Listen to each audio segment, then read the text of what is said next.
एक बार की बात है। एक छोटे से गांव में एक गरीब परिवार रहता था। उनका नाम रामू था।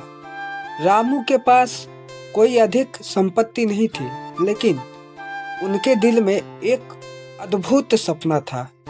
वह हमेशा से अपने परिवार को खुश देखना चाहता था। एक दिन गांव में एक बड़ा मेला लगा था। रामू और उसका बेटा और उसके दोस्त मेले में गए। मेले में रामू का बेटा खिलौनों की जिद करने लगा, लेकिन रामू के पास उतने पैसे नहीं थे कि वह अपने बेटे को खिलौना दिला सके। रामू उदास था। तभी रामू ने देखा कि वहाँ एक मजबूत साधु बैठा था, जिसके पास एक जादुई झोला था। साधु ने कहा, इस झोले से जो कुछ भी मांगोगे वह पूरा होगा, लेकिन ध्यान दें, आपके मन की प्रतिष्ठा के अनुसार होगा।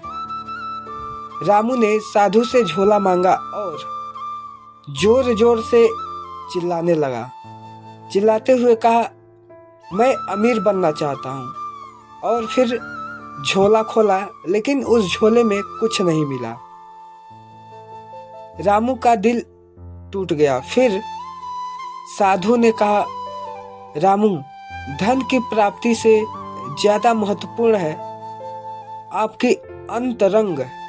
धन से ज्यादा अपने मन की शुद्धता को बनाए रखो और सफलता आपके पास आ जाएगी। रामू ने उस समय समझा कि धन के लिए भटकने की बजाय उसे अपने अंतरंग धन को महत्व देना चाहिए। वह घर लौटा और अपने परिवार के साथ प्यार और सम्मान से रहने लगा। कुछ समय बाद रामू घर छोड़कर शहर कमाने चला गया। शहर जाकर रामू ने एक चाय की दुकान पर वेटर का काम किया, लेकिन रामू को काम में रुचि न थी। जैसे तैसे रामू ने कुछ दिन बिताए और फिर वहां से एक लोहे की फैक्ट्री में काम करने लगा। रामू ने वहां बहुत संघर्ष किया। रामू का जीवन बदलने लगा।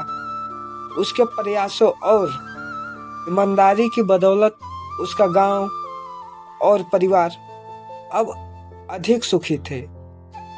रामू ने सीखा कि सच्ची धनवानी मानसिकता ही सच्ची समृद्धि का स्रोत होता है।